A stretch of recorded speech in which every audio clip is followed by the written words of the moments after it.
Bonsoir, merci d'être là, nombreux.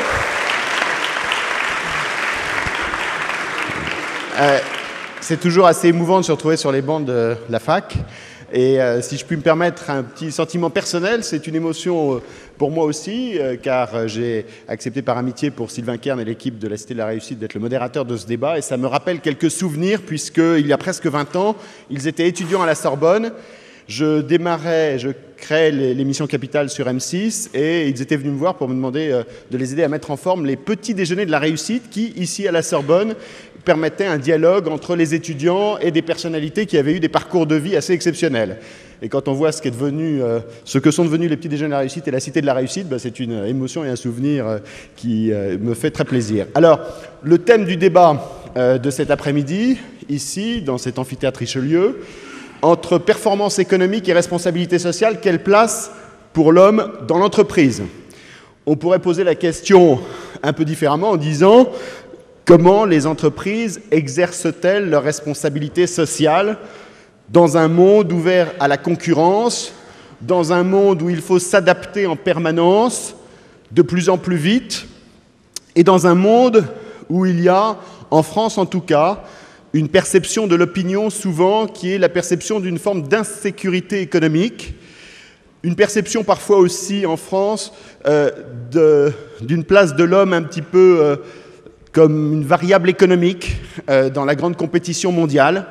Il suffit pour cela de voir par exemple l'incrédulité parfois des gens quand ils voient que des entreprises font des profits importants et en même temps licencient et font des plans sociaux. Donc parfois l'opinion ne comprend pas et a le sentiment qu'effectivement la performance économique dicte tout et que la place de l'homme est un petit peu mise de côté. Alors, quelle responsabilité les entreprises ont-elles pour modifier cette perception dans un monde où il faut en permanence faire la pédagogie aussi de ceux qui changent, de ceux qui bougent? C'est sûrement une des questions auxquelles répondront nos intervenants. D'autres questions, toutes les questions que vous leur poserez évidemment, des questions sur les responsabilités concrètes qu'ils ont en matière sociale. Que font-ils pour accompagner la formation, l'adaptation de leurs collaborateurs, l'information, comment lutter contre les discriminations, qui est un sujet d'actualité, comment partager aussi les fruits de la croissance de l'entreprise entre les salariés, les actionnaires, beaucoup de questions très concrètes j'imagine. J'ai lu ce matin les rapports annuels des grandes entreprises dont les plus éminents responsables seront dans moins de 2 minutes là pour répondre à vos questions et je me suis rendu compte aussi que beaucoup d'entre elles prenaient des engagements citoyens. Il y a presque une question morale qui est posée aussi aux entreprises aujourd'hui, qui est leur place et leur responsabilité dans la société d'aujourd'hui. Comment faire pour exercer cette responsabilité? Certaines d'entre elles le font et je pense que ce sera très intéressant de les entendre sur ces sujets. Alors on a beaucoup de chance ce soir, c'est qu'il n'y a pas de politique. Ce sont des hommes et des femmes, chefs d'entreprise, qui sont là. Je n'ai absolument rien contre les politiques, mais en tout cas, je peux émettre un souhait ce soir, c'est qu'on ne soit pas dans la posture, qu'on ne soit pas dans les intentions, même si souvent la vie est faite de bonnes intentions, mais dans les faits. Nous avons la chance d'avoir de grands chefs d'entreprise qui vont être là pour répondre à vos questions, pour nous éclairer sur ce sujet passionnant en faisant partager leur expérience. Je leur ai demandé, et je crois qu'ils le feront très naturellement, d'être le plus concret possible. Car je crois que ce qui est passionnant dans un débat comme celui-là, au-delà des grandes intentions générales, c'est de faire partager une expérience de façon très concrète. Et elles et ils ont toutes des expériences à nous faire partager. Un autre souhait aussi, c'est que ce dialogue soit extrêmement franc, sincère, détendu. Je crois que le principe, c'est que c'est un peu off. Il n'y a pas de journalistes ici, ou en tout cas ceux qui le sont. Voilà, c'est le propos de ces discussions pour qu'elles soient les plus franches possibles, c'est que c'est tout à fait off. Et de off the record, comme on dit, c'est-à-dire que les personnalités qui sont là pourront parler très librement, avec leur tripes, de manière passionnée et sincère, et je pense que c'est la garantie d'un débat passionnant. Alors je vous propose d'accueillir à tout honneur, d'abord, Madame Françoise Gris, qui est la présidente directeur générale d'IBM.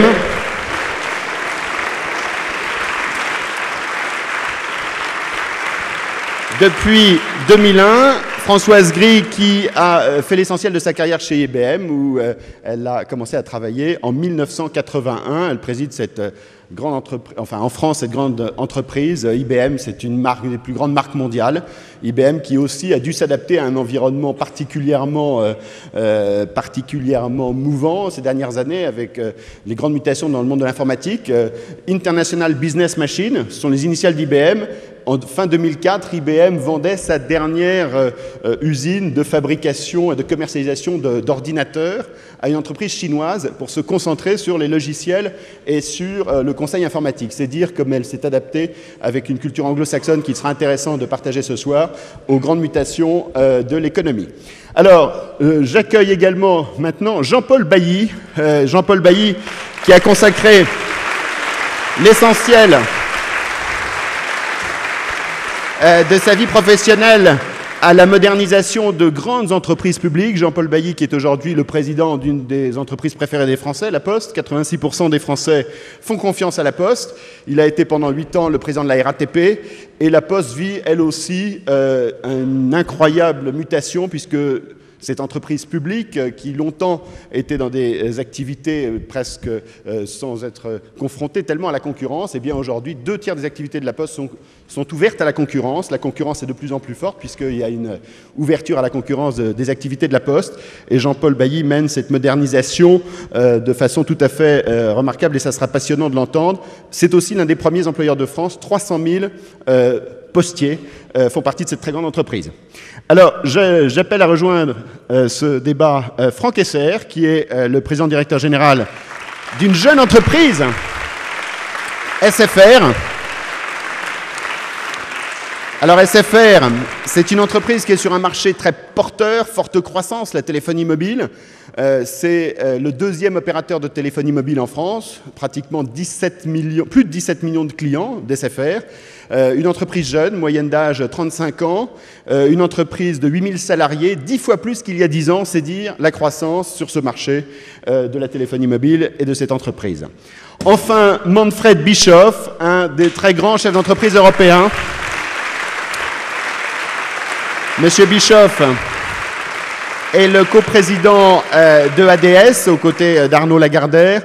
EADS, une entreprise franco-allemande, mais aussi un peu espagnole, transnationale, comme on dit, leader européen dans l'aéronautique, dans l'espace et dans la défense. Alors, évidemment, EADS, c'est l'aéronautique, c'est les avions, Airbus, évidemment, on pense tous à Airbus, les hélicoptères aussi, Eurocopters, mais c'est aussi les satellites, avec du lanceur de satellites, Ariane, aux entreprises de Galileo, de communication par satellite européenne, et également les missiles. EADS, une très très grande entreprise, 113 000 collaborateurs, plus de 40 000 en France. EADS qui, ces dernières semaines, a été dans l'actualité, évidemment, avec les retards de l'Airbus. Donc je pense que la question d'aujourd'hui, entre performance économique et responsabilité sociale, est une question d'actualité aussi, sur laquelle Manfred Bischoff aura certainement des tas de témoignages passionnants à nous faire partager. Voilà, je vous propose, mesdames, messieurs, de maintenant commencer ce débat. Et tout de suite, je vous propose de poser les questions que vous souhaitez, sachant qu'il y a un panel d'étudiants qui a préparé un certain nombre de questions. Évidemment, ils ont des questions à poser, mais vous aussi dans la salle, sûrement. Donc, ce sera un débat tout à fait libre, chaleureux et spontané. Et je suis là pour maintenant fluidifier les échanges et intervenir le moins possible pour laisser ces grands chefs d'entreprise répondre à vos questions. Alors la première question, c'est toujours la plus difficile, il faut se lancer, et puis ensuite, généralement, ça part très bien. Qui souhaite poser la première question? Une étudiante. Bonsoir, Julia Zimmerlich, donc je suis étudiante à l'EM Lyon. Donc notre première question, en fait, depuis plus de 15 ans, on voit les plans sociaux qui se multiplient. Est-ce que ces dégraissages ne seraient pas, selon vous, la preuve qu'on est en train de réduire l'entreprise à des tableaux de chiffres et qu'on oublie que finalement c'est l'homme qui fait toute la richesse de l'entreprise? Qui veut? Jean-Paul Bailly. Oui. Moi, je veux bien répondre à cette question-là. D'abord, c'est toujours ennuyeux, même si c'est la perception, il faut qu'on s'interroge, de réduire l'entreprise au cours de 15 dernières années à des plans sociaux. c'est-à-dire à la suppression d'emplois, alors que, je me suis amusé parce que je pensais bien que ce problème de l'emploi est au cœur de la problématique qui nous est posée aujourd'hui, de regarder pendant cette période où il y a eu tous ces plans sociaux qui ont été largement médiatisés, ce qui s'est passé véritablement sur l'emploi en France. Hein. Sur ces 15 ans, dans la tranche, je dirais, il y avait, en 90, il y avait à peu près 60% de la population qui avait un emploi. En 2005, 62,5. D'accord ? La moyenne européenne est 65. Donc ça ne veut pas dire que... Et si on regarde la tranche des 25-54 ans, la France est restée autour de 77, au-dessus de la moyenne européenne. Ce qui veut dire qu'en réalité, le problème français, il est largement chez les jeunes et chez les seniors. Hein ? Alors, ce que j'ai envie de dire, c'est qu'il faut tout de suite qu'on replace bien le débat. C'est que l'entreprise, c'est pas la destruction d'emplois. L'entreprise, c'est fondamentalement la création d'emplois, la création de richesses et la volonté de faire en sorte que, à la fois, ces richesses soient bien partagées par tous ceux qui y travaillent. Et là, il y a un vrai problème parce qu'on sait que ce problème est souvent mis en cause, mais aussi que les hommes sont véritablement la richesse de l'entreprise. Et je ne veux pas aller beaucoup plus loin sur ce point-là, mais je pense que fondamentalement, le vrai problème aujourd'hui dans l'entreprise, c'est le problème de la confiance. C'est le problème de la confiance dans les entreprises et c'est le problème de la confiance au sein de l'entreprise. Et je pense qu'au sein de l'entreprise, le problème de confiance, c'est avoir confiance dans l'avenir de l'entreprise. Et pour avoir confiance dans l'avenir de l'entreprise, il faut qu'elle ait un projet, il faut qu'elle se développe et il faut qu'elle soit performante. Sinon, il n'y a pas d'avenir pour les entreprises. Et deuxièmement, il faut que soi-même, on se sente en confiance dans l'entreprise, sur son propre avenir. Et ça pose tout le problème de l'employabilité, parce que je pense qu'on est dans un monde où on n'est plus du tout dans l'emploi en vie, l'emploi à vie.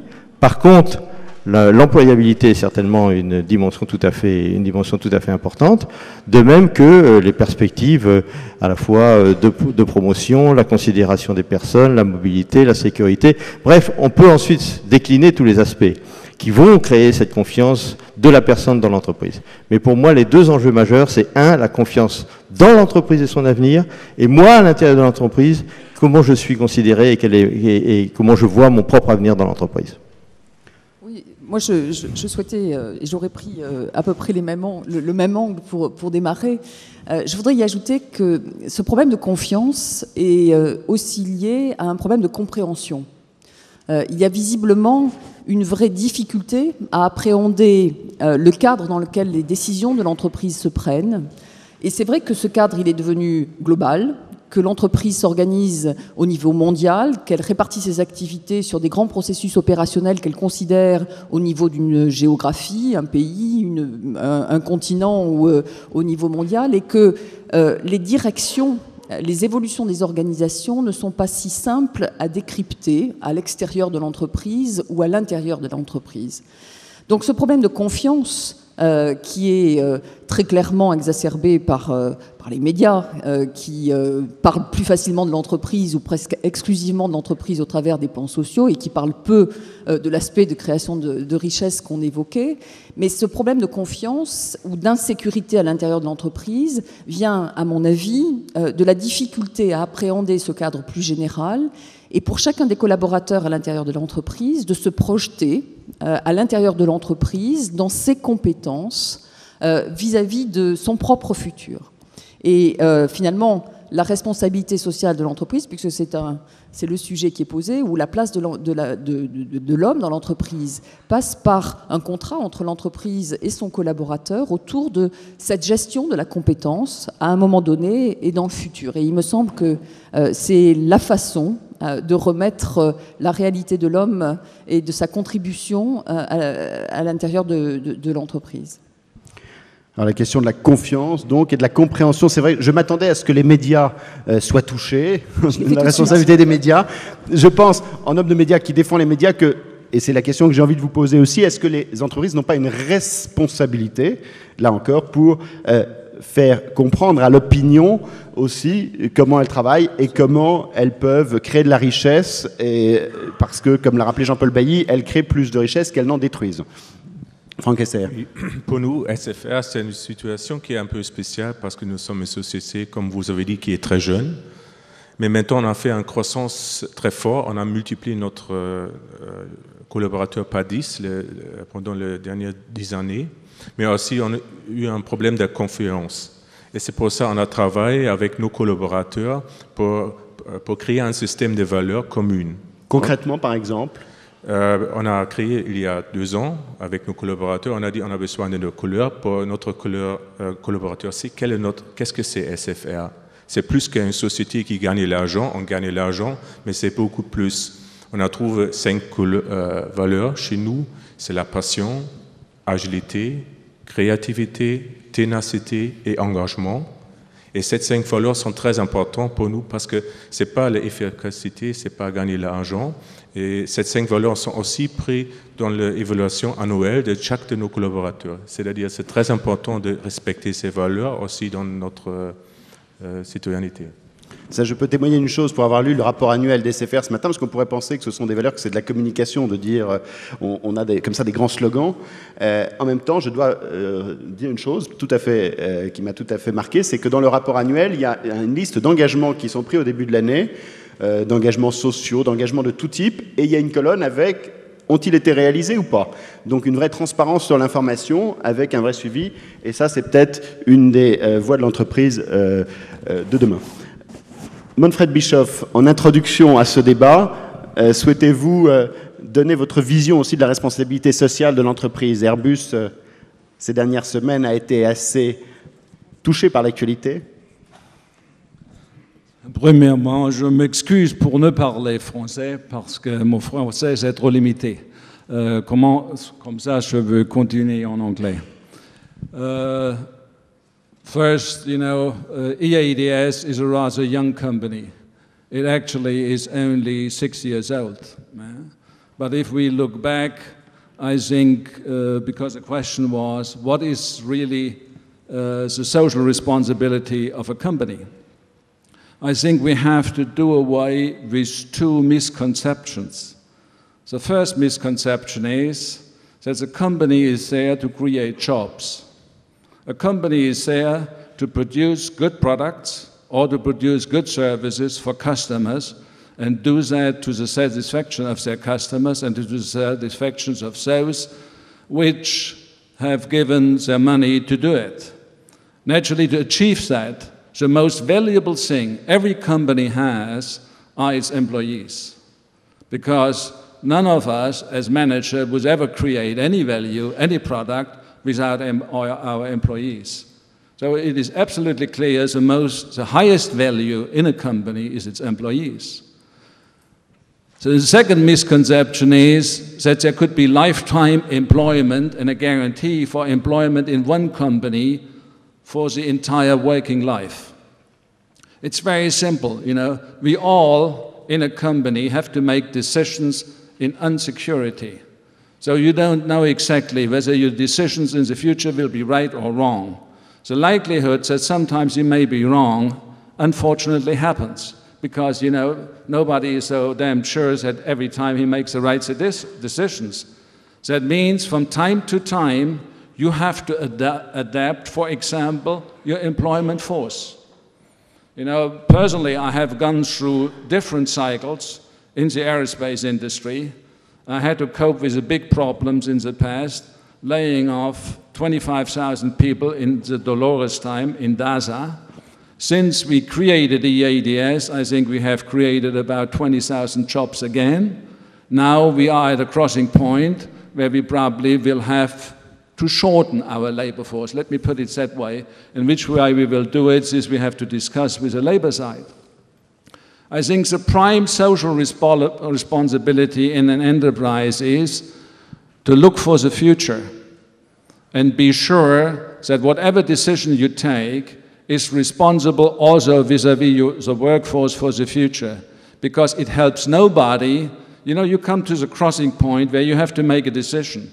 Either you go on with 105,000 people, as we are now in the ADS, or you go on, let's say, with 100, it's only a number, with 102,000. I make no statements. With 102,000 people, for example, to ensure the future. Because the question is, are you risking the employment of the other 100,000? And here comes a limit where you have to take the responsibility as a manager in a company, and the company has to take that responsibility, what you're going to do. And I think that is a responsibility every one of us has, that this, to lay off people, for example, is a last resort you have to go to. Souhaitez-vous, Madame, pour, de manière assez synthétique, résumer l'essentiel de ce qu'a dit... Je vais essayer de résumer. D'abord, désolé de m'exprimer en anglais. Le ADS est une jeune société.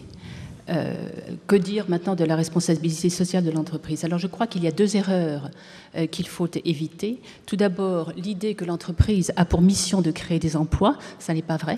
L'entreprise a pour mission de produire des biens et des services pour assurer la satisfaction des clients et de ses actionnaires qui apportent le capital.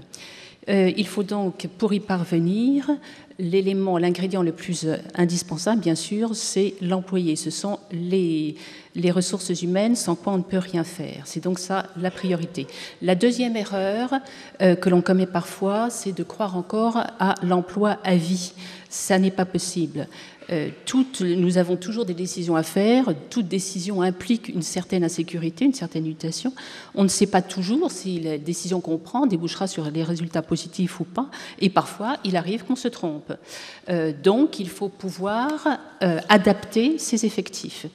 Je suis passée par pas mal de cycles dans l'industrie de l'aéronautique.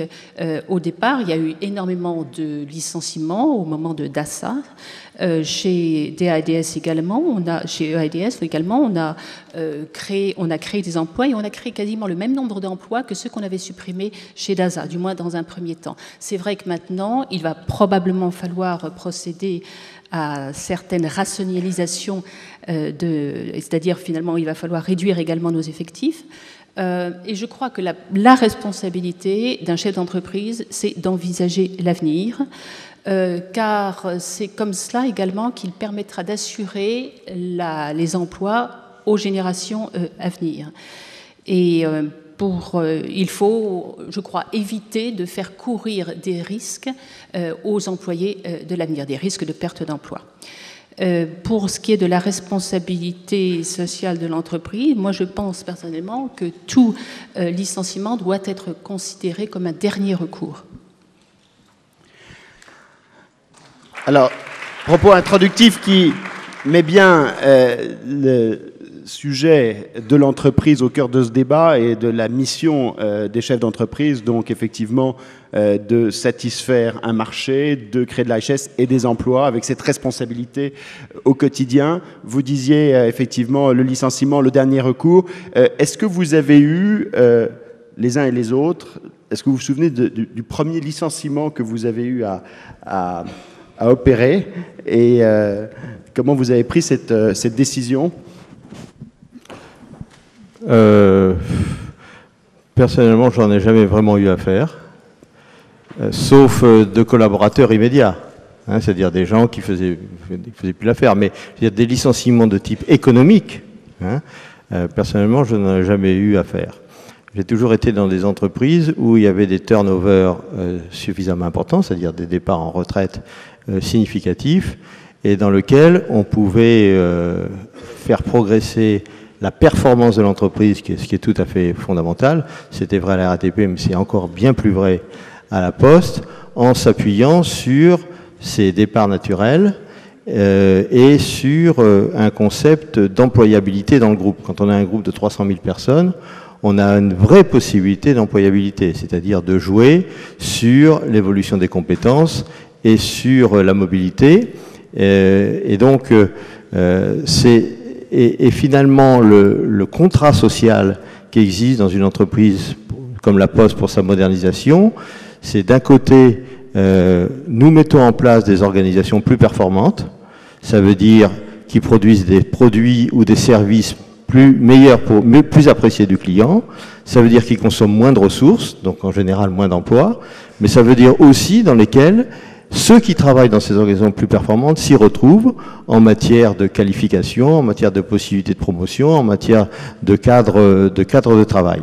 Et donc, dans ce cadre-là de la mise en place d'organisations plus performantes, le contrat social nous ne faisons pas de licenciement, mais nous devons mettre en place une véritable employabilité dans le groupe, ce qui suppose, je dirais, des efforts de formation, mais aussi d'accepter ces formations, des efforts de mobilité, mais aussi d'accepter et d'accompagner ces mobilités.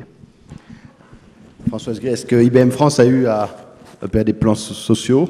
Oui, et nous avons eu à faire évoluer nos effectifs, mais je crois que, je regretterais pour ma part beaucoup que nous passions trop longtemps sur justement la dimension négative de la question. Je crois que la responsabilité sociale de l'entreprise, c'est d'abord de replacer dans son contexte, on l'a dit, les actions de l'entreprise. Aujourd'hui, les entreprises, qu'elles soient la Poste, qui vit dans un univers qui lui est particulier, qui est local, que ce soit IBM, qui vit au niveau mondial, qui est depuis 90 ans en France, une entreprise a à s'adapter à une donne en termes de marché, de demande de ses clients. Et dans cette adaptation, elle doit faire évoluer ses métiers, ses compétences, son portefeuille d'activités. Les hommes qui la composent sont évidemment le capital essentiel, mais sont au cœur de la problématique de métier, d'organisation. Et si le licenciement ou les plans sociaux qui sont dramatisés en France par la procédure qu'ils supposent et qui est extrêmement rigide, sont dans un certain nombre de cas un remède nécessaire ou inévitable, la réalité de la responsabilité sociale de l'entreprise s'exerce bien en amont sur l'anticipation de ces mouvements d'organisation, sur la façon dont elle va faire évoluer les compétences, les organisations et effectivement faire évoluer l'employabilité à l'intérieur de l'entreprise. Je regretterais beaucoup qu'on ne parle que du cas où justement on en arrive à un remède qui est finalement le dernier auquel on veut recourir. Monsieur, un micro, ou vous pouvez vous lancer peut-être. Ouais. Voilà, merci Monsieur Cheyne. Je parlerai de fait, puisque vous avez demandé tout à l'heure qu'on soit aussi concret que possible. Alors je jette sur la table un fait concret. J'ai 2 fils hautement diplômés, comme je l'étais. Moi, j'ai fait une carrière dans les entreprises et je m'en suis trouvé fort bien, j'étais à l'aise et je n'ai pas eu à me plaindre de ce dont mes fils se plaignent. Et ils ont dit ceci, ils font ceci, hautement diplômés. Au bout de 2 ans, ils quittent leur entreprise. Ils la quittent de leur propre chef, je dis bien, ce n'est pas l'employeur qui les licencie. Ils la quittent et la raison affichée à leur père et à d'autres, on n'en peut plus, c'est que de l'argent, il faut parler que de ça, dans 1 an, dans 3 ans, tout le reste ne compte pas, alors on s'en va. Ils n'ont aucun mal à retrouver d'ailleurs un emploi, ils s'en vont avec leur employeur bien marié, je peux vous le dire, et ça continue comme ça. Alors je ne me fais aucun souci pour eux. Ils prennent leurs responsabilités, c'est très bien. En revanche, je m'en fais pour les entreprises. Alors comment réagissez-vous les uns et les autres à ce témoignage? Est-ce qu'il vous touche, vous surprend, vous choque? Oui, il me surprend un peu. Ce n'est pas la réalité de l'entreprise dans laquelle je vis. Maintenant, je crois que dès lors que on est aujourd'hui dans un monde qui va générer un contrat différent entre le collaborateur et l'entreprise. Quand on parle d'employabilité, quand on parle de gestion de compétences, on parle d'un contrat qui est passé entre l'entreprise et son collaborateur sur la façon dont il va gérer ses compétences pour son employabilité à l'intérieur de l'entreprise. Donc ça passe par un certain nombre de moyens que l'on pourrait détailler, qui sont une anticipation de la gestion des compétences, un certain nombre de plans de formation, un certain nombre de mécanismes que l'entreprise peut mettre à la disposition de l'employé pour que justement, dans un cadre anticipé au maximum, il puisse gérer son employabilité. Donc chez IBM, en fait, on le fait de cette façon-là. On ne risque pas d'avoir des témoignages comme les fils de monsieur qui disent on part parce que c'est ce que vous dites. Je l'espère vivement, mais Jean-Paul Bailly, si vous pouvez me permettre, je crois qu'à l'inverse, dès lors qu'on a un contrat d'adulte de ce type, l'entreprise est confrontée à une nouvelle donne de motivation de ses collaborateurs. Et il faut inventer de nouvelles formes de motivation, des nouvelles formes de rétention qui ne sont pas celles du passé, qui est simplement de dire je prends en compte votre futur jusqu'au départ à votre retraite. Par ailleurs, le dernier avantage social que je vous offre, c'est un plan de pré-retraite doré. Donc clairement, l'entreprise dans ce nouveau monde est confrontée à ce que vous évoquez, comment retenir les talents, comment le faire avec des nouveaux engagements, comment faire vivre les valeurs à l'intérieur de l'entreprise. Et comment les motiver effectivement et donner un sens au projet. Jean-Paul Bailly, Franck Esser et Manfred. Très rapidement, d'abord, ne pas redire ce que vient de dire Françoise Gris, mais dans le cas qui vous intéresse, comme vous d'ailleurs, je suis moins inquiet pour vos fils que pour les deux entreprises en question. Oui. Parce que ces deux entreprises en question, c'est, à mon avis, pas le bon exemple et pas non plus forcément généralisable. Ce que je voudrais dire, c'est que la règle pour l'entreprise, c'est d'être performante. D'être performante dans ses produits, dans ses services. C'est fondamental pour sa capacité de survie et sa capacité de développement. Je dirais, la performance peut induire, cette volonté de performance peut induire, mais à mon avis c'est une erreur, une approche purement financière et court terme des enjeux de l'entreprise. Cette entreprise sera performante, mais est-ce que c'est une performance qui prépare son avenir? Pour prendre un exemple qui pourrait être celui du sport, est-ce qu'elle est performante, mais est-ce qu'elle est en bonne santé? Et je crois que c'est justement ça la responsabilité sociale de l'entreprise. C'est pas seulement la performance, avec le court terme, le financier, le tout économique, mais c'est aussi que la seule manière de préparer l'avenir de l'entreprise, c'est d'être en bonne santé, et la bonne santé, c'est justement prendre en compte l'ensemble des autres éléments, comme, je dirais, les problèmes d'accessibilité à l'emploi, les problèmes de confiance dans l'entreprise, les problèmes de motivation de ceux qui y travaillent, la place de l'entreprise par rapport à son environnement, qu'il s'agisse des territoires, qu'il s'agisse des élus locaux, qu'il s'agisse de la consommation d'énergie, de la gestion des déchets. Parce que tout ça, c'est facteur de confiance dans l'entreprise, c'est essentiel pour sa santé qui prépare les performances de demain. Et je crois que c'est ça qui est au cœur de la responsabilité sociale. Et souvent, ce concept entre performance et santé est très intéressant à creuser. Franck Esser. Oui, la situation chez SFR, c'est un peu différent. Nous sommes performants et on a les collaborateurs motivés, mais ça crée un problème. On n'a pas le turnover chez nous. Vous avez dit au début... On aime bien le collaborateur reste. Vous avez dit au début, notre âge moyen à 35 ans. Maintenant, c'est 36. C'est-à-dire, chaque année, on monte un an. Et j'ai peur, dans 30 ans, on a ensemble 65. Donc, en fait, les fils de monsieur n'étaient pas chez SFR, a priori. Et vous dites, au contraire, il faut qu'il y ait du mouvement. Et on a créé un programme, mais toujours en volontariste, pour aider aussi les jeunes chez nous pour trouver un peu l'expérience aussi à l'extérieur. C'est-à-dire, c'est un programme qui est très important pour nous, pour accompagner aussi les collaborateurs, pour trouver l'expérience dans les autres métiers.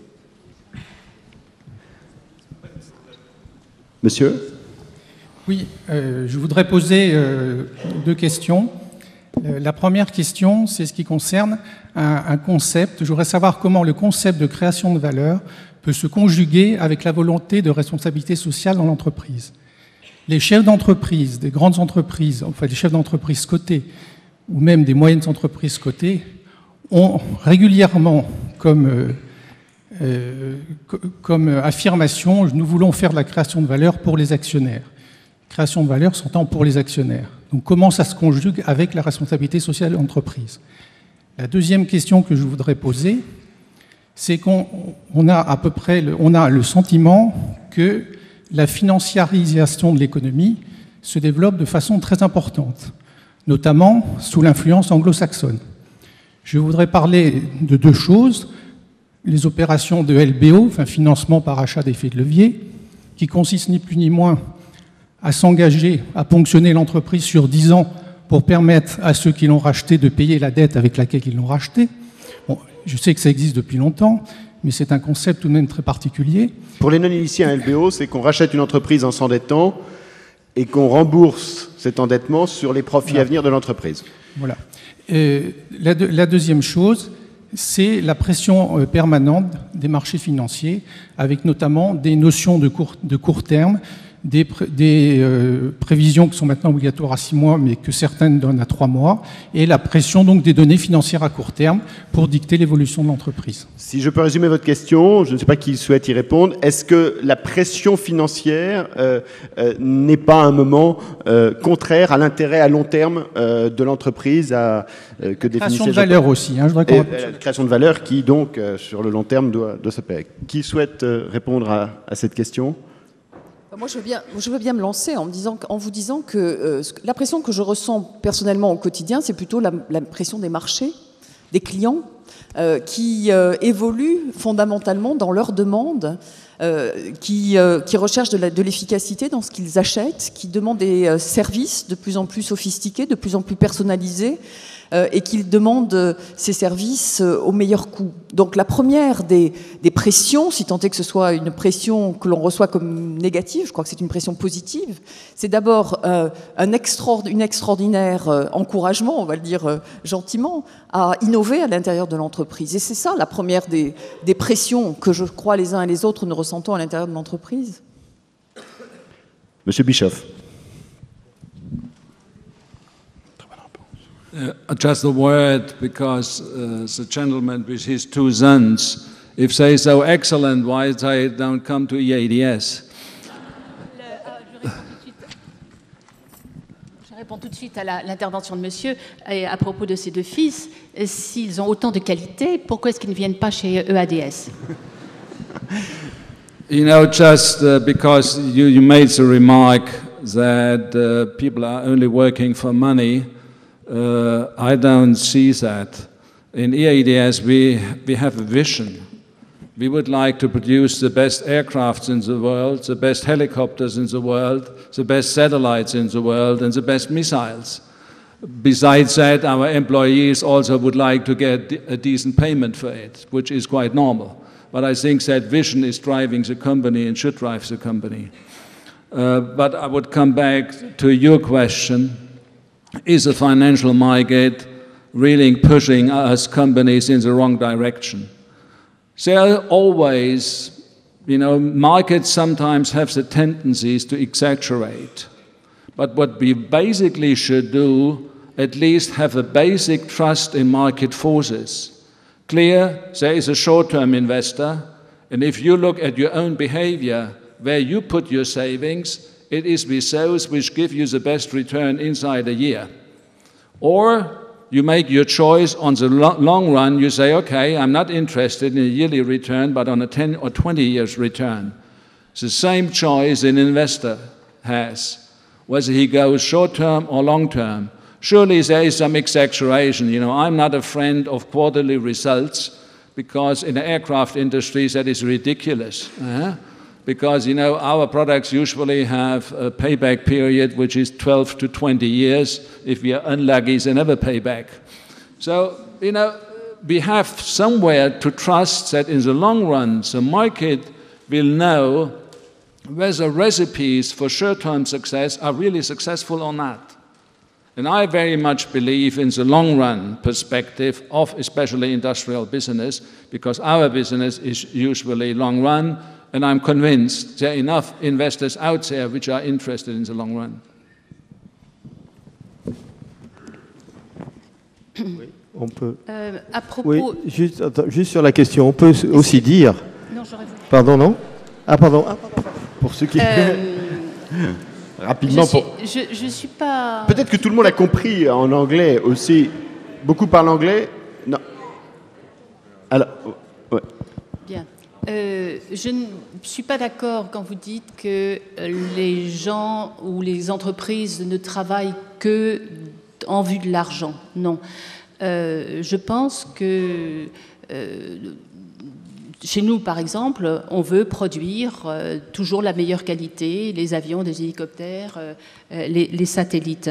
Et nos employés, c'est normal, notre main-d'œuvre veut être rémunérée décemment, ce qui est également normal.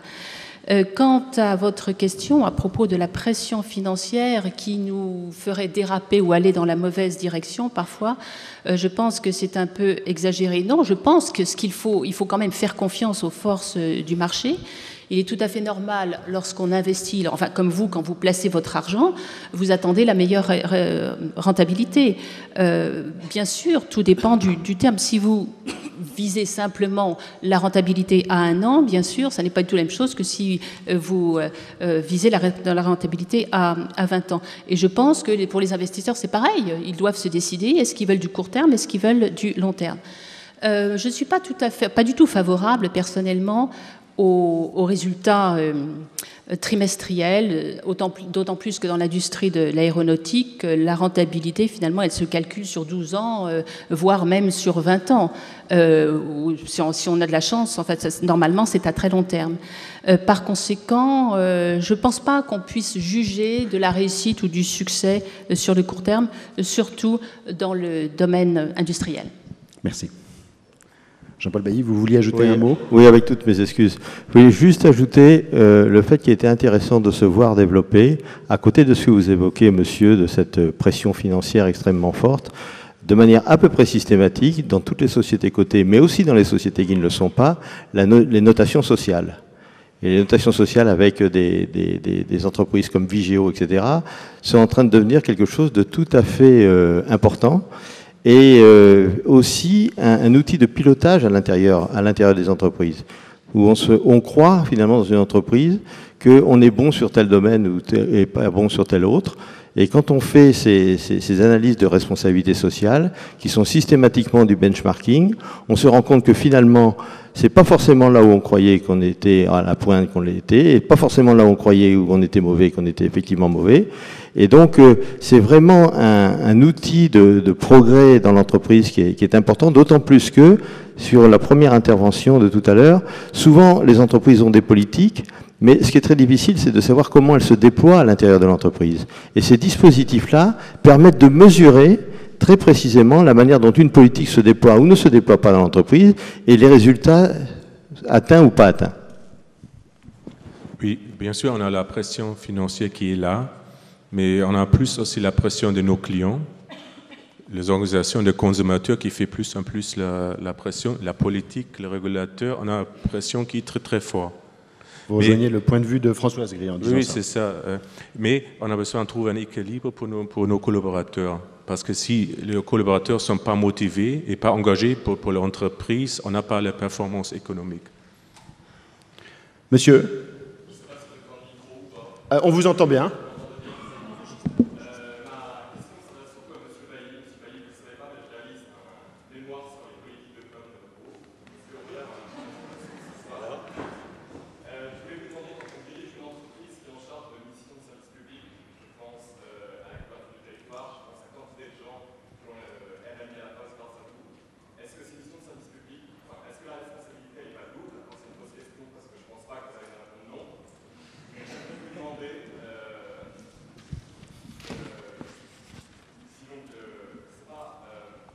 Mission de service public, donc vous étiez sur la mission de service public. Merci. Comme la difficulté est certainement double, comment la Poste va s'y prendre et quelles difficultés au niveau arbitrage rentabilité et arbitrage responsabilité sociale, comment vous allez mettre ça en place. Ma dernière question, ce sera, est-ce que vous accepteriez de déjeuner avec moi pour m'aider dans mes recherches? Merci beaucoup.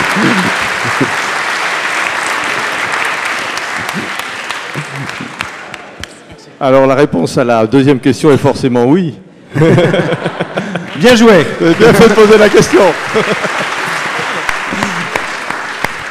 Bien. Alors maintenant, sur votre première question, c'est vrai que la Poste est une entreprise qui a à la fois une très grande responsabilité de service public, que chacun d'entre vous connaît. C'est notamment je veux dire, le fait de distribuer 6 jours sur 7 sur tous les territoires le courrier. C'est le fait d'avoir une très grande présence sur l'ensemble du territoire avec 17 000 points de présence. C'est le fait, au travers du livret A, d'être un formidable outil de lutte contre l'exclusion bancaire et l'exclusion sociale. Donc, c'est une dimension tout à fait importante. Par ailleurs, la Poste est une énorme entreprise industrielle. Il faut savoir qu'elle a fait 20 milliards d'euros de chiffre d'affaires, que 70% de son chiffre d'affaires est en totale concurrence, et que ce que beaucoup de gens ne savent pas, dans ces 20 milliards d'euros de chiffre d'affaires, il n'y a pas un centime d'impôt. Il n'y a pas un centime de contribution publique. La Poste française, comme la plupart des postes dans le monde, ne vit que de la vente de ses produits et de ses services. Et donc, le premier point, c'est que, de toute façon, il n'y a pas d'alternative qu'on regarde le problème du côté du service public ou du côté de l'entreprise pour se dire que, il faut satisfaire le client, avoir des produits de qualité, innovants, qui correspondent à leurs attentes et à un prix le plus compétitif possible. Et donc, il faut satisfaire le client. Et de toute façon, il faut être performant. De toute façon, il faut être performant parce que si on est dans le monde concurrentiel, c'est impératif. Et si on est dans le monde du service public, et là je dépasse même le cas de la Poste, dire il n'y a pas d'argent plus précieux et plus cher, d'une certaine manière, que l'argent public. Donc c'est un impératif quand on est dans le service public que d'être performant. Parce que justement, on utilise une ressource qui est la ressource de l'argent public. Alors, en fait, la conduite de l'entreprise, elle est assez simple, en ce sens que et en particulier, la question va se poser dans les années qui viennent, quand le système va être totalement libéralisé. Quand le marché va être complètement ouvert, il faut passer du système actuel, qui est un système où les missions de service public sont financées par le dispositif de monopole. Ça veut dire quoi? Ça veut dire que aujourd'hui, une lettre qui part du fin fond de la Bretagne pour aller dans un petit village des Alpes de Provence, il est financé par les très gros volumes de lettres qui sont adressés au sein des villes et là où il y a beaucoup de monde. Donc c'est ça, au fond, qui est un monopole. Et si on fait disparaître progressivement ce monopole, le marché va se segmenter, des gens vont rentrer dans les différentes niches, et ils risquent de ne rester à l'opérateur public que la partie déficitaire et la partie que tout le monde appelle service public.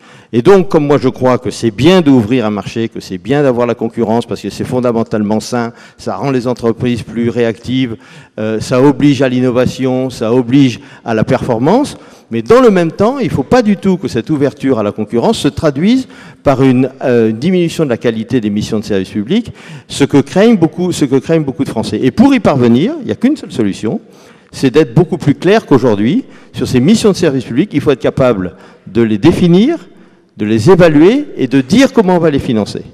Et la position que j'ai prise sur la libéralisation, c'est on n'est pas du tout opposé à un marché qui devient de plus en plus concurrentiel, voire totalement concurrentiel, à condition qu'on ait parfaitement défini les missions de service public et surtout qu'on ait mis en place des modes de financement alternatifs.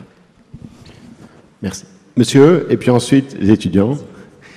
Oui, bonsoir, Pierre Cohen-Tanugy. Moi, je suis très impressionné par l'avalanche de bons sentiments et de démarches positives que vous nous exposez. Et d'ailleurs, je ne doute pas que dans vos entreprises, qui sont des grandes ou très grandes entreprises, en tout cas, la réalité des intentions soit là.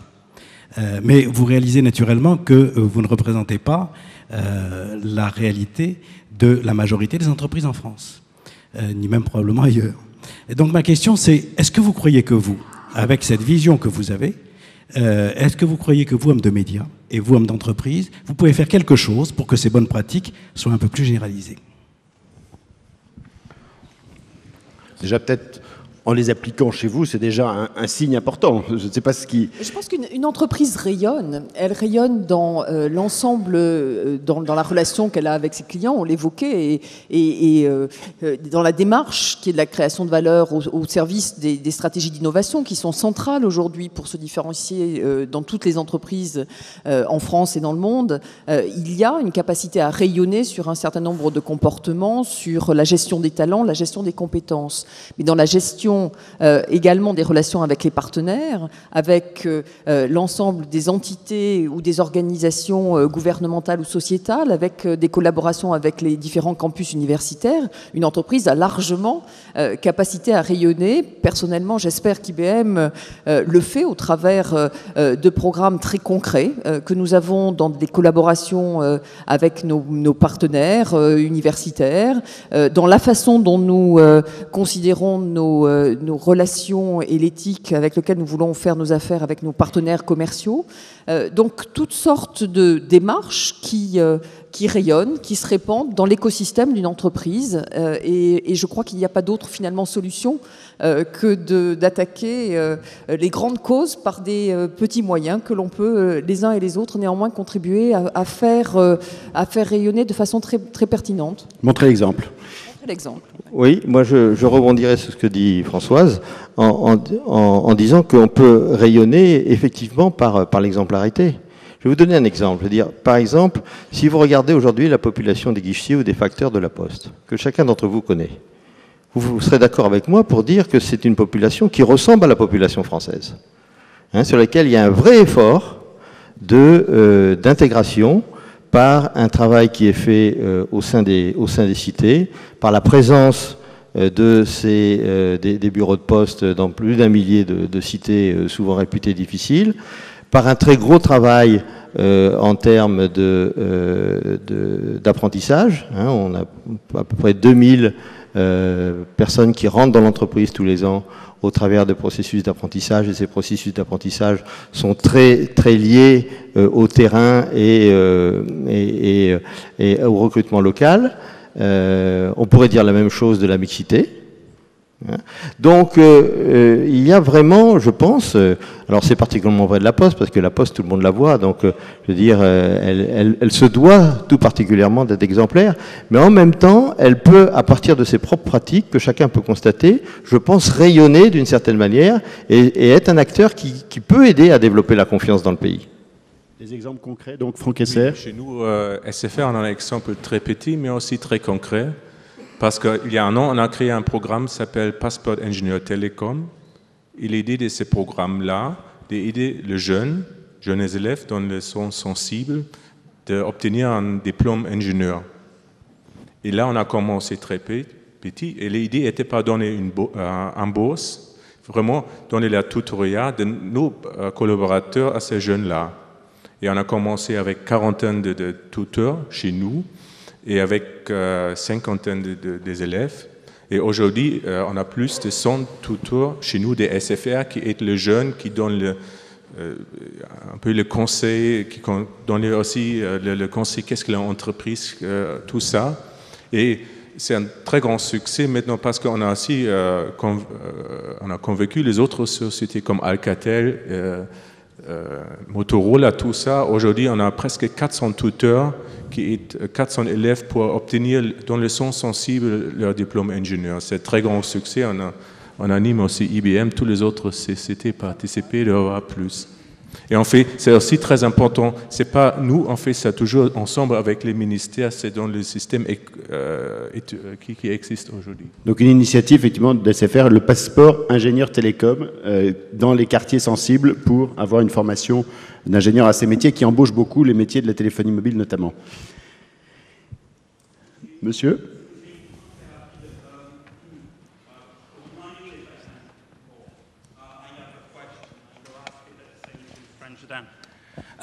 You are speaking about value, creation of value, and that the enterprises would be known everywhere in the world, the reputation of the company. Some of the company in England and in Germany are very strong about communication and art, and I wanted to know every one of your company, what do you do for communication art? En France, on sait par exemple que la Poste fait des choses pour l'art avec des photographes, quoi que ce soit. IBM fait quelque chose, SFR fait aussi quelque chose. J'aimerais bien savoir qu'est-ce que vous faites avec cette création de valeur, ce rayonnement, parce que je pense que l'art et certaines formes de médias sont importantes dans ce sens-là. So about ADS, I don't know what do you do concerning art. So if you could talk about it, and what do you do with Galileo? Alors, une question qui est un petit peu en dehors du débat principal, mais qui est le mécénat pour l'art. Est-ce que l'un d'entre vous souhaite répondre à cette question de ce que vos entreprises font? Non, mais une manière de rayonner, effectivement. Ce que je crois, c'est que... Mécénat culturel. Oui, c'est ça, oui. Je ne veux pas répondre sur l'art, mais je vais répondre sur le mécénat culturel. Je crois que c'est aussi une des dimensions importantes pour une entreprise d'être présente dans son environnement et là aussi de créer une relation de confiance. Parce que finalement, la relation de confiance, c'est quelque chose à créer avec toutes les parties prenantes. C'est vrai avec les clients, bien sûr, en premier lieu, avec les salariés, avec les organisations syndicales, avec les élus, avec les actionnaires, mais aussi avec l'ensemble des citoyens et l'ensemble de l'environnement dans lequel la dimension culturelle est une de ces dimensions. Alors, nous on a une fondation. On a une fondation qui travaille essentiellement sur le développement et de la correspondance, en ayant un travail assez large, qui est à la fois remettre au goût du jour des correspondances de qualité mais qui sont méconnues, mais aussi travailler sur l'apprentissage, la lecture, l'écriture. Et par exemple, on vient de lancer une opération avec Alexandre Jardin, qui a une magnifique opération qui s'appelle Lire et faire lire, qui est une opération à la fois culturelle et transgénérationnelle, où les personnes retraitées vont dans les écoles faire lire et faire lire les enfants. Et donc on s'est engagé en demandant à nos guichetiers et à nos facteurs, dans leur tournée, ils connaissent parfaitement les 1000 ou 1500 personnes qui viennent qui voient tous les jours, et de demander à 2, 3, 5 personnes dont ils pensent que véritablement ils auraient envie de faire ça, de devenir précisément ces personnes qui vont lire et faire lire. Donc voilà, c'est un exemple parmi d'autres et ça marche très très bien. C'est une manière aussi de s'appuyer sur ce qui est un des atouts et une des forces de l'entreprise, qui est sa présence sur l'ensemble du territoire. Le rayonnement de l'entreprise. Mademoiselle, et puis ensuite monsieur. Oui, bonsoir, je m'appelle Cécile Scholl, donc j'étudie à l'Institut supérieur de gestion. Ma question va être très globale. Je me pose la question de savoir quelle est la position, la place du salarié, du collaborateur au sein de l'entreprise, qui est tiraillé entre, d'un côté, les réductions de coûts. Pour Monsieur Bischoff, j'ai bien entendu ce que vous avez dit au niveau des coûts dans votre entreprise, que vous cherchez la performance, mais j'ai quand même entendu parler de plans récemment, donc avec quand même des personnes qui ont été des licenciements. La réduction de coûts, je pense, s'exprime chez IBM comme chez SFR, notamment par l'externalisation de services, donc par exemple le service client qui peut être externalisé en Irlande ou au Maghreb, ou les services ressources humaines. Quant à Monsieur Bailly, je m'excuse, mais je n'ai pas étudié assez la Poste pour savoir en quoi vous réduisez les coûts. Donc ce collaborateur tiraillé entre la réduction de coûts et aussi entre la demande d'un travail, de résultats, la demande d'une efficacité au quotidien. Alors l'idée toute bête que je me suis dit, c'est par exemple l'open space. L'open space est en soi quelque chose qui... alors évidemment, ça facilite la communication entre les collaborateurs, mais ça rend le travail très compliqué, notamment d'un point de vue concentration. Donc ça, c'est quelque chose de tout bête, mais ça, c'est une réduction de coûts en soi. Voilà. Donc j'aimerais savoir quelle est la place du collaborateur dans tout ça. Alors, je ne suis pas sûr d'avoir compris le lien avec l'open space. Mais peut-être, non, mais déjà, pour peut-être répondre rapidement à cette question, parce que je crois qu'il y a eu beaucoup de témoignages sur la place aujourd'hui des collaborateurs dans les entreprises, etc. Peut-être juste sur la question, effectivement, de la pression économique sous-jacente, la question des délocalisations et éventuellement des adaptations à faire en fonction d'un environnement économique qui bouge. Je vais peut-être poser la question de manière concrète en disant, est-ce que concrètement dans votre entreprise, dans vos entreprises, comment vous anticipez sur ces adaptations, puisque c'est une des responsabilités de l'entreprise, d'anticiper sur ces mouvements inéluctables, je dirais, qui nécessitent des adaptations. Comment concrètement vous anticipez pour permettre à vos collaborateurs de s'adapter ? Eh bien, alors peut-être qu'on en finira sur l'open space, mais je vais commencer par le début, qui est cette notion de gestion de la compétence et d'anticipation des organisations.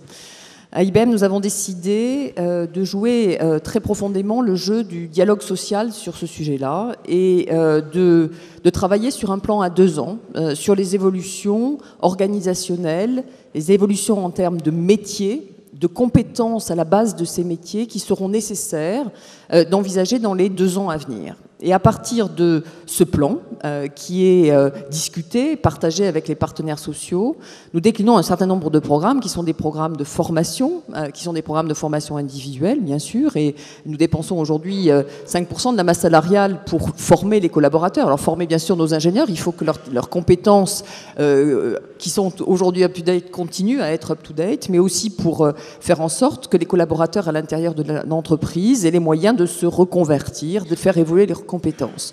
Concrètement, c'est un accord que nous avons mis en place depuis un certain nombre de mois et qui prévoit qu'en plus de cette cartographie et de ces mouvements très précis de compétences et d'évolution des organisations, nous mettions en place un certain nombre de mécaniques de redéploiement à l'intérieur de l'entreprise. Pour moi, c'est absolument essentiel. Pourquoi ? Parce qu'on revient sur le facteur d'insécurité. Je crois que le monde d'aujourd'hui et le monde de demain, c'est un monde où on maîtrise son avenir. Ou en tous les cas, on essaie de le maîtriser. Il y a, je crois que le collaborateur, l'étudiant que vous êtes, qui sera un collaborateur d'une entreprise, un collaborateur avec des diplômes significatifs, souhaitera tout simplement savoir quels sont les critères de compétences et souhaitera en voir en main les cartes de son avenir. Donc le jeu de la transparence, la gestion partagée de l'avenir, l'entreprise qui donne les moyens de l'évolution, voilà des moyens concrets d'exercer la responsabilité sociale. Je veux revenir 2 secondes sur l'open space parce que ça me traumatise. Je crois que le monde aujourd'hui est quand même infiniment différent de celui d'hier, hein. La flexibilité, travailler chez soi, travailler où qu'on soit, travailler à l'heure où on le veut, c'est ce qui fait le monde d'aujourd'hui. Alors peut-être pas pour tous les métiers, pas tous les collaborateurs. Les facteurs doivent passer à un moment donné devant la maison et la boîte aux lettres pour déposer leur courrier.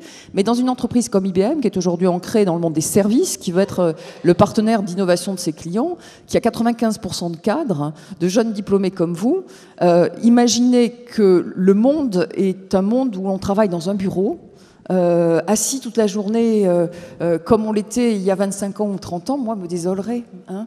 Et en tant que femme dans une entreprise, en plus, je considère que la flexibilité, c'est un extraordinaire atout pour aménager son temps personnel, travailler en projet. Alors l'open space, c'est un extraordinaire moyen aussi de travailler en équipe. Et les open space d'aujourd'hui ne sont pas les open space d'autrefois où on n'était pas capable de s'écouter, de s'entendre.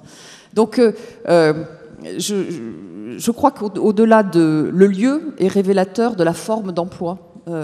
Oui, on est dans un monde flexible, mais c'est un extraordinaire challenge et quand on est compétent, c'est un challenge positif et qu'on le reçoit comme positif. Manfred Bischoff. I think, let me shorten it, I think flexibility and initiative is the name of the game for each one. Because, as I said before, there is no guarantee of lifetime employment anymore in any one company. You know, I think we should recall that everyone sitting here probably, as a consumer, is already very global. Because for me, it's always interesting to see protesters against the default of, let's say, textile industries coming in pullovers and shirts which come from Thailand and China and driving away with a Japanese car. Now, there is no island we can create. Let's not forget that the last 10 years, the accessible workforce of the world has simply doubled. There are thousands of people out there which can do the work we do today at least at the same quality, probably, hopefully not immediately, at half or even sometimes at 1/10 of the cost. So I think we have to be realistic. The only chance we have is really creating flexibility and creating initiative, because there are things which we can still do better than others. I'm very convinced. Clearly, one thing, and I go back to my industry, we have to outsource in two ways. The first is to ensure markets. If we go to China, for example, with the final assembly line, which we just are in discussions with the Chinese, or we go to Russia to create an engineering center, is for securing the market. The second reason is, if you have some parts to be delivered to your factory, the customer doesn't care whether this was produced in Saint-Nazaire or in Bremen or in Filden, if it is 20% more than to produce it in Czechia or in China, we buy it there if it's cheaper, because we have no other chance to sell that product the most efficient way. So we have to keep that in mind. There's the two reasons. We have to plan for that, but let's not be so negative.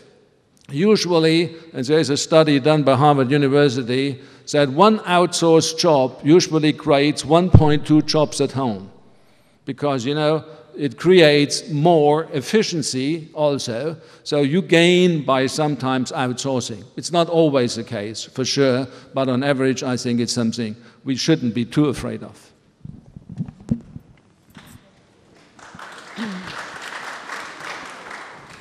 Je crois que les deux mots-clés, c'est vraiment la flexibilité et l'initiative.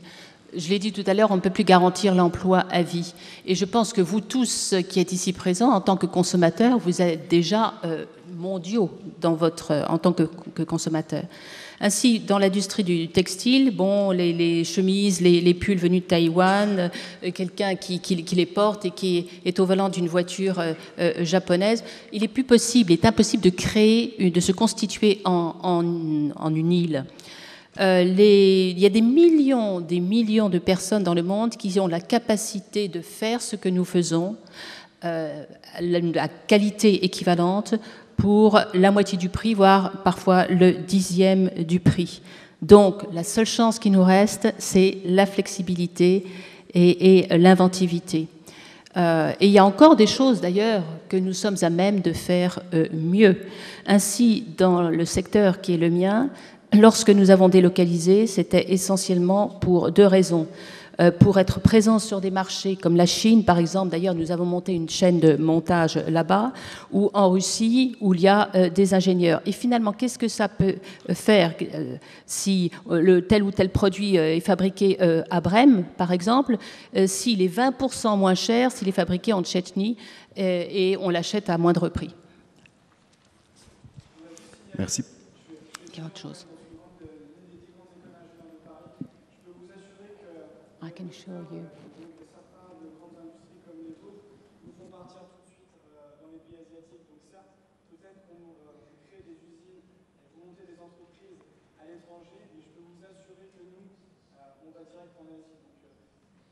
Ça peut être intéressant aussi d'aller travailler en Asie.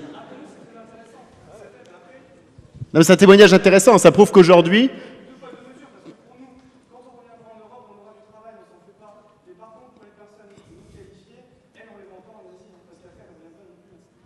Donc il faut plus de qualifications.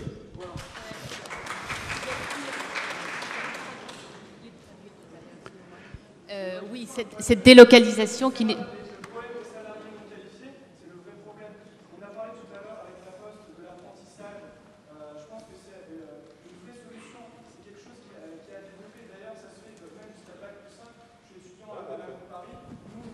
Mais l'apprentissage n'est pas que pour les non qualifiés, il va jusqu'au manager et Bac plus 4.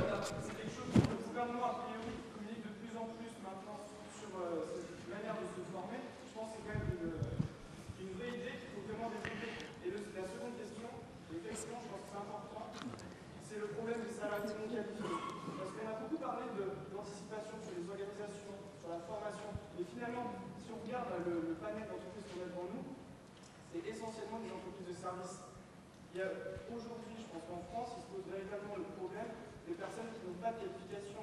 Et comment se fait-il qu'en France, alors qu'on a un taux de chômage qui est assez aberrant pour un pays industrialisé comme le nôtre, et qu'on fait appel, il y a un vrai problème de salariés non qualifiés. Parce que nous, en France, il y a des chômeurs, et tout simplement, à côté, il y a du travail.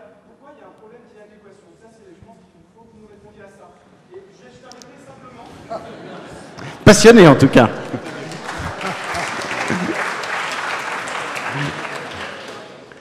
Oui.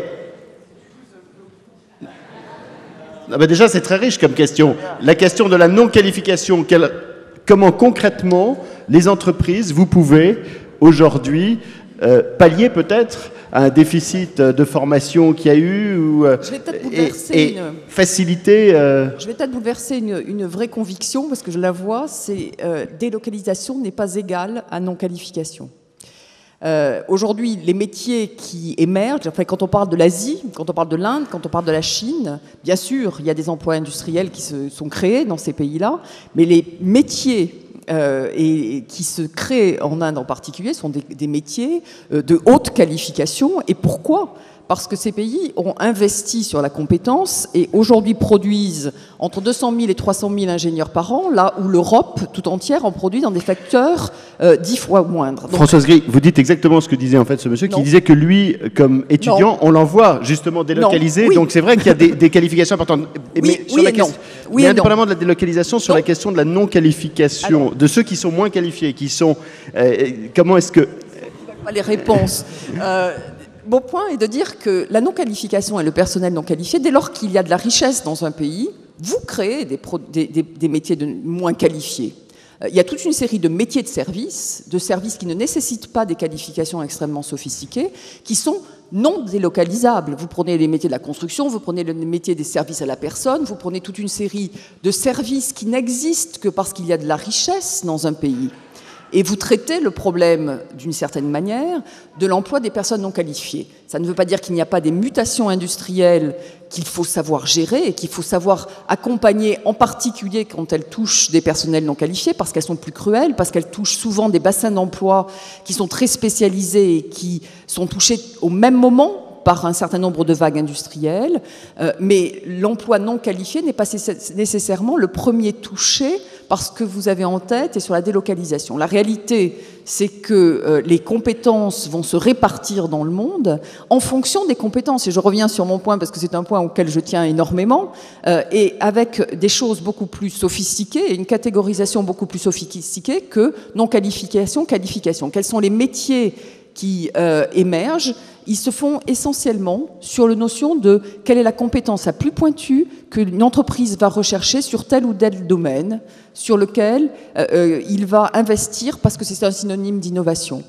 Et aujourd'hui, l'Inde a émergé dans le domaine des services informatiques parce qu'ils ont investi massivement sur ces métiers. À nous, en France, d'investir et de sélectionner les différents secteurs sur lesquels les compétences de demain vont être nécessaires, et on aura notre place dans la qualification, créant de la richesse et créant des capacités d'emploi sur des personnes non qualifiées en France.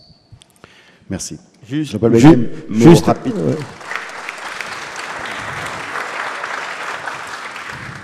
Juste un mot pour dire que il y a en France un formidable potentiel de développement des services à la personne. Que ce potentiel-là n'est pas véritablement développé. Je crois que beaucoup s'y engagent et que, évidemment, c'est des emplois qui nécessitent une certaine richesse, mais c'est des emplois qui ont le mérite de pouvoir être offerts, dans un premier temps au moins, à des gens peu qualifiés avec une vraie capacité d'apprentissage, et c'est des emplois non délocalisables. Donc je pense qu'il y a un effort collectif très très important pour essayer de promouvoir les services à la personne.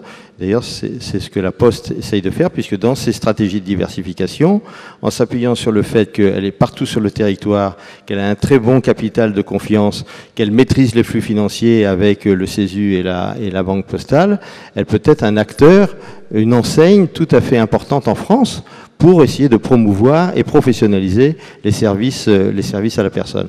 Le deuxième point que je voulais évoquer, c'est que la Poste est sans doute une entreprise assez particulière, mais c'est une entreprise qui emploie beaucoup de gens peu qualifiés et qui, en réalité, quand on regarde sur le moyen terme, est une très belle machine à qualifier. hein, puisque c'est des entreprises dans lesquelles il y a des gens qui rentrent comme guichetiers ou comme facteurs pour lesquels il n'y a pas de concours. Il y a fait longtemps qu'il n'y a plus de concours. Donc, je dirais, y compris tous les freins, les barrières de type académique ou scolaire n'existent pas. Et c'est des gens qui peuvent progresser dans l'entreprise, parce que c'est une entreprise qui a gardé une culture de l'ascenseur social, et je crois que c'est une très bonne chose. Et j'ajouterais même que ces entreprises, plus elles se modernisent, plus elles introduisent des nouvelles technologies, plus, si on garde le fonctionnement de l'ascenseur social, plus il y a des postes qualifiés qui se créent dans l'entreprise, et plus ça offre d'opportunités pour les gens peu qualifiés. Merci. Alors, monsieur, et ensuite, monsieur là-haut. Voilà, monsieur vous laissez poser la question. Comme il reste un quart d'heure, je vous propose de poser des questions concrètes et des réponses effectivement concrètes et rapides. Très bien, alors je vais poser une question très concrète. Moi, je suis un passionné d'aéronautique, pour ça je suis très heureux que M. Bischoff soit là aujourd'hui. Je considère que EDS est un cas d'école européen extraordinaire et j'espère bien qu'un jour EDS finira par dépasser Boeing. Alors, pour qu'une entreprise comme celle-là fonctionne, et pour que votre trilogie, Monsieur Bischoff, fonctionne, c'est-à-dire la trilogie client, actionnaire, personnel, je pense qu'on sera d'accord pour dire que ce qui compte avant tout, c'est une bonne organisation. Alors moi, j'avais un père qui était pilote, et il m'a toujours appris que dans un avion, il y avait un pilote et un copilote. Et ce qu'on voit à EADS, c'est qu'il y a 2 pilotes. Alors, c'est donc une responsabilité énorme de maintenir une organisation qui est une telle injure au bon sens paysan. Et donc ma question est double. Première question, est-ce que vous êtes pour un seul pilote à EADS, quitte à ce que ce soit un pilote qui change de nationalité au cours du temps? Et deuxième question, pourquoi ne le faites-vous pas? Donc ça, c'est une question concrète pour le coprésident du conseil de surveillance de ADS. Un pilote qui alternerait. It has nothing to do with social responsibility.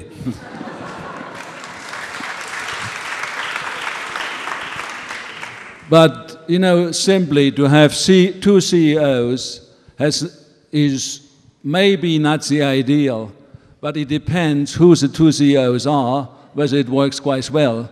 If you have the right people, it works fantastic. If you have the wrong people, it doesn't work. By the way, that is always seen as an outstanding single example. It's not true.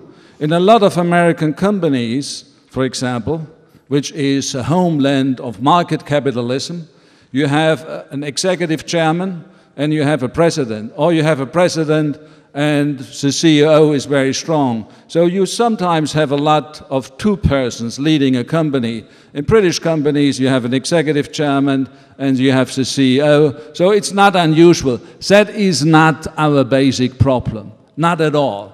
And it hasn't kept us away from any decisions to be made.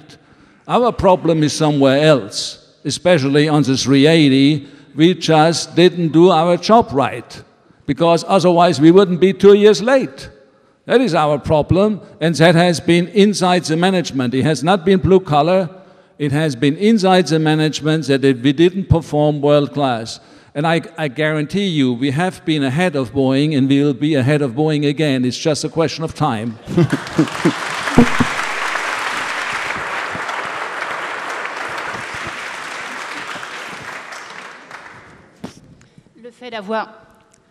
Le fait d'avoir 2 PDG, c'est effectivement pas forcément la formule idéale, mais tout dépend de qui sont ces PDG.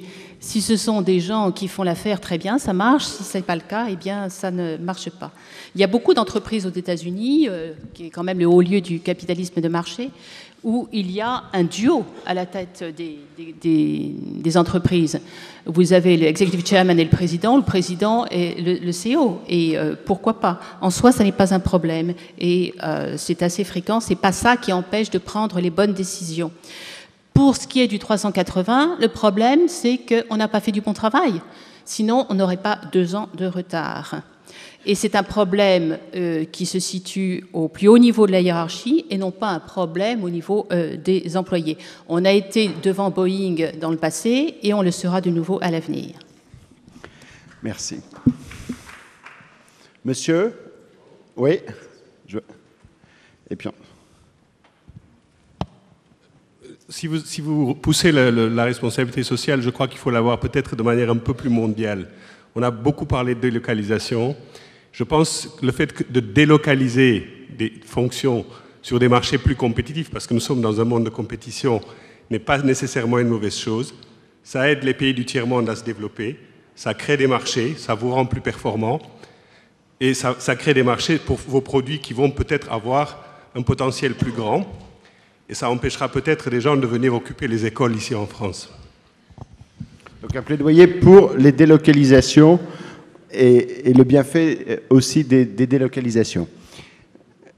Monsieur, un micro, et puis monsieur là-bas ensuite, voilà, et vous, ah, mademoiselle, oui, il y a encore pas mal de questions, donc... Merci. Bien, donc jusqu'à maintenant, effectivement, on a parlé de ce sujet sur le cadre de l'entreprise assez restreinte dans son périmètre juridique. On pourrait peut-être parler de l'entreprise au niveau étendu, c'est-à-dire avec ses fournisseurs, ses sous-traitants, et qui bien souvent ne sont pas aussi gros que les entreprises que vous représentez. Moi, j'ai le plaisir de diriger une toute petite entreprise de 20 personnes, donc les contraintes sont les mêmes que les vôtres, mais avec moins de ressources en interne. Donc, une de mes questions, c'est est-ce que vous intégrez les sous-traitants dans la dimension sociale et dans les relations que vous avez, et comment le faites-vous? Donc, notamment, je crois que c'est un problème que vous avez actuellement de manière très critique.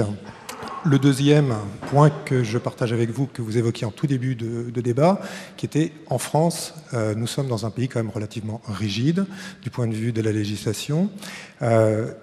Question très directe et très brève, pas forcément facile à répondre. Si vous aviez une règle à faire sauter qui pour vous serait une avancée sociale pour les gens, quelle serait-elle?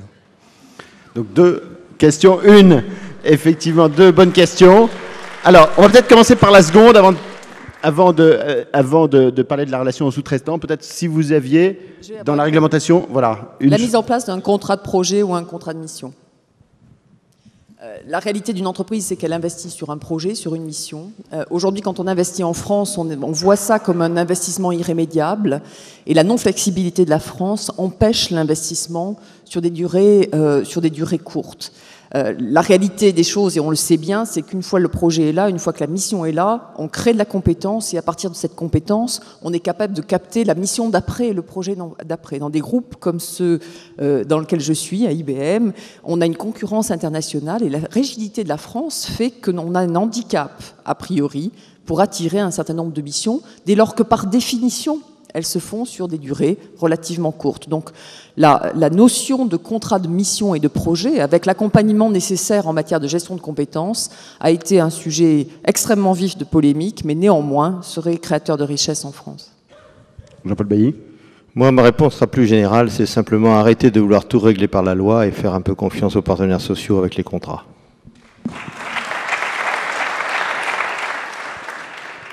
Oui, je me rejoins aussi, mais pour nous, c'est un problème concret, c'est les 35 heures. Les 35 heures. On n'a aucune flexibilité, malgré le fait que le collaborateur veut être plus de flexibilité. Je prends un bon exemple, ce sont les vendeurs chez nous qui sont obligés de travailler 35 heures, pas plus.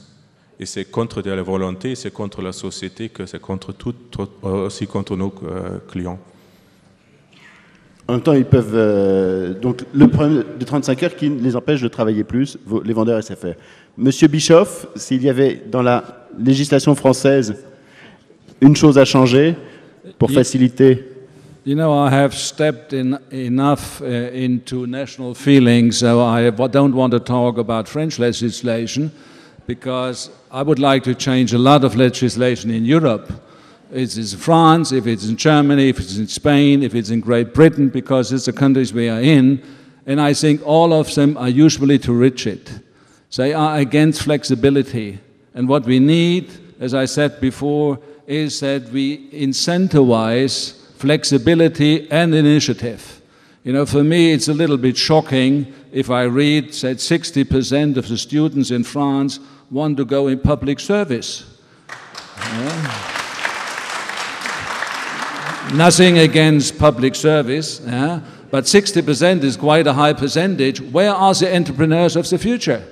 They are not in public service, I'm sorry. So, you know, I would like, by the way, we have similar results in Germany, maybe a little lower in percentage, but that is what, you know, I think what we need is that change in attitude, that initiative, personal initiative, pays again, that people show the flexibility to change, because the one thing I can guarantee you in the future is that we will have more changes than we have seen in the past. Moi, je ne voudrais pas heurter les sensibilités françaises, parce que finalement, que ce soit la législation française, espagnole, britannique ou autre, partout il y a trop de rigidité et pas assez de souplesse. Donc il faut vraiment encourager la flexibilité et l'initiative. Moi je trouve tout de même choquant que 60% des jeunes Français, des étudiants français cherchent ou veuillent trouver un emploi dans le service public. Je n'ai rien contre la fonction publique, le service public, mais quand même, où sont les entrepreneurs de demain? D'ailleurs, le pourcentage serait relativement équivalent pour les étudiants allemands. Donc, ce dont nous avons besoin, c'est un changement d'attitude. Il faut plus d'initiatives personnelles, la flexibilité pour permettre le changement, car je peux vous garantir qu'à l'avenir, il y aura encore beaucoup plus de changements qu'il y en a eu dans le passé. Mademoiselle. Pardon, oui, il y a la question, la question, je voyais l'heure tourner, effectivement, la question des rapports avec les sous-traitants, effectivement, votre responsabilité dans le lien avec les entreprises qui dépendent de vos commandes, avec donc les sous-traitants. Ça, je crois que c'est clair que les entreprises ont une vision globale de leur responsabilité avec l'ensemble des parties prenantes, et parmi lesquels les sous-traitants sont des acteurs très, très importants. De manière générale, de manière générale, c'est des engagements de deux types, c'est-à-dire que d'une part, on essaye véritablement de ne pas avoir une relation considérant les sous-traitants comme de simples exécutants, mais essayer de pouvoir construire avec eux une approche plus partenariale. Et deuxièmement, on est aussi exigeant, là aussi en termes de responsabilité sociale, pour les sous-traitants en France, mais aussi pour les sous-traitants dans le monde entier, en ayant des cahiers des charges qui précisent un certain nombre de choses très précises sur la manière dont, je dirais, les règles et le droit du travail doivent être respectés dans les produits que l'on achète. Une question sensible, vous le signaliez peut-être que le coprésident de l'ADS veut répondre compte tenu de la situation d'Airbus et des sous-traitants qui peuvent pâtir des retards de l'Airbus A380 et des difficultés du moment. I can only subscribe to what was just said. We are partners. Together with our suppliers, we are in one boat. But there are two kinds of supplier systems which we apply. One is the usual supplier on a contract basis, which can be changed tomorrow if conditions change. The second one is what we call risk and revenue sharing partner. That means we have a supplier which carries the cost of development for what he is producing and carries the risk of the product. That is actually what we like most, because it saves us money, it makes sure that the supplier is as effective as he could be, because he is risking his own money in our product. And that is real partnership. So we are looking forward to develop those partnerships. What we cannot do, if that would have been your question, we cannot take the entrepreneurial risk away from a supplier. He runs his own business, so he is responsible for his decisions and for his employment. Alors sur la question, je souscris tout à fait aux propos qui viennent d'être tenus, c'est-à-dire que nous sommes partenaires, nous sommes nous et les sous-traitants dans le même bateau. Maintenant, je considère qu'il y a quand même deux types de sous-traitance. Il y a la sous-traitance habituelle, fondée sur un contrat qui doit pouvoir s'adapter au fur et à mesure que les conditions changent. Et puis, il y a un autre type de relation où le fournisseur, le sous-traitant, et la partie prenante, partage à la fois les risques et éventuellement les bénéfices. C'est-à-dire que c'est une bonne option pour nous parce que ça l'amène à être le plus efficace, le plus performant possible parce qu'il risque sa mise. Par contre, ce que nous ne pouvons pas faire, c'est nous substituer à l'entrepreneur. Je veux dire, c'est à l'entrepreneur, et je fais allusion à l'exemple que vous avez cité, c'est à l'entrepreneur de prendre la décision et de savoir ce qu'il est prêt à risquer. La responsabilité donc de l'entrepreneur. Mademoiselle ? Pensez-vous que les entreprises gagneraient, en termes de performance économique, à démocratiser leur modèle organisationnel? Et deuxièmement, quels moyens concrets mettez-vous en place dans votre entreprise pour favoriser l'épanouissement de vos collaborateurs dans leur travail?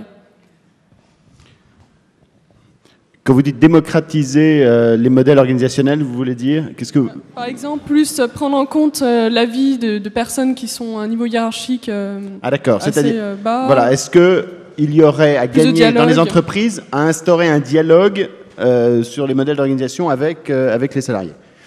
La réponse est oui. J'évoquais tout à l'heure les nouveaux modes de motivation.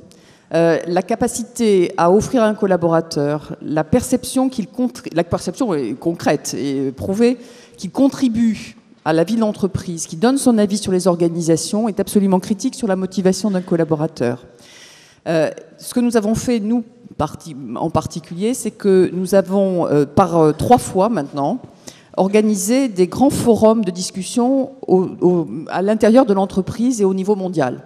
Nous appelons ça des jams. Nous l'avons fait à trois reprises en connectant tous les collaborateurs d'IBM, il y en a plus de 300 000 dans le monde, dans des grands forums de discussion, d'abord sur l'organisation. Nous avons des valeurs sur l'innovation, nous avons des valeurs sur l'engagement auprès du succès de nos clients, nous avons un engagement de responsabilité et de confiance, et nous avons demandé à nos collaborateurs de nous indiquer comment ils percevaient ces valeurs et comment ils voulaient que les organisations reflètent ces valeurs. Voilà un exemple concret de dialogue à l'intérieur de l'entreprise. Nous avons organisé le même forum récemment sur les domaines d'innovation, où là nous avons demandé à chacun des collaborateurs d'amener ses collatéraux, sa famille. Nous avons connecté nos partenaires et on constate une extraordinaire motivation des collaborateurs à considérer que l'on prend leur avis et ensuite cet avis nous le faisons pour donner du sens à l'entreprise.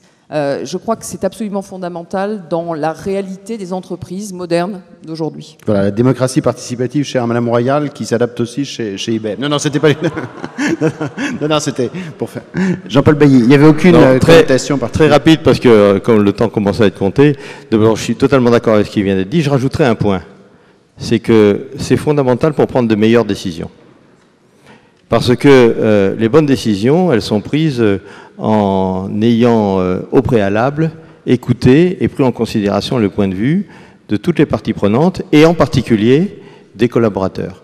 Et quand une décision a été construite de cette manière-là, elle est en général meilleure, elle est plus facile à faire appliquer et elle est mieux comprise. Oui, le dialogue avec nos collaborateurs, c'est très important. Et on utilise aussi tous les moyens modernes aussi. Par exemple, chez nous, on a créé un chat avec nos collaborateurs. C'est moi-même, une fois par mois, qui fait un chat avec collaborateurs. On a 1 millier de collaborateurs qui participent. Nous sommes très ouverts à toutes les questions pour répondre à ça. Mais il reste une différence, peut-être à la démocratie totale. Enfin, ce n'est pas les collaborateurs qui font l'élection des présidents. Le président est défini par les actionnaires et je pense que ça reste aussi comme ça. Merci. I join you in the opinion that we should not vote which decisions are made in a company. That is up to the management and it's the responsibility of the management to do that.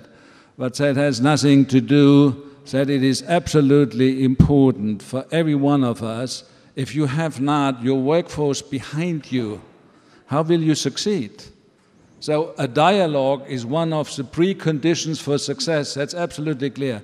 But let's not fool ourselves. That has nothing to do with democracy. You know, I have experience working in a co-determined country. Germany is co-determined, so the labor side has some influence, at least on the supervisory board level. But that is also not democracy. It is sometimes you just want to mission your opinion and what you think is right to your workforce. And that is absolutely legitimate that you do that. But let's not mix up. An economic enterprise always needs some form of hierarchy. It's not a basic democracy, and it doesn't work like that. It's the same stupidity is to talk about shareholder democracy, because it's not true. Not everyone has one vote, because one has 1,000 shares, the other one has only one share. So there's a misuse of democracy here. C'est toujours à la direction du dirigeant, enfin au président qu'il appartient de prendre les décisions. C'est sa responsabilité. Maintenant, ce qui est essentiel, c'est d'avoir ses collaborateurs derrière soi, ce qui passe par le dialogue. Il ne faut quand même pas se bercer d'illusions. On n'est pas du tout dans le domaine de la démocratie. Même en Allemagne, où le Code du travail a une importance, enfin un poids très, très lourd, même au niveau du conseil d'administration, on ne peut pas dire qu'il y ait pour autant de la démocratie. Maintenant, ce qui est légitime, c'est de dire à ses employés ce qu'on pense, soit en tant que dirigeant de société, être bon, être juste. Ça, je trouve que c'est tout à fait légitime. Mais de toute façon, il faut qu'il y ait une hiérarchie. Et puis, de toute façon, au sein de la société, il n'y a pas de démocratie. Un actionnaire qui a 100 actions n'a pas le même poids qu'un actionnaire qui en a une. Merci. Eh bien, écoutez, je pense que ce sera le mot de la fin. Je vous remercie d'avoir participé à ce débat. Merci à Françoise Gris, Jean-Paul Bailly, Franck Esser et Manfred Bischoff. Merci à vous pour vos questions.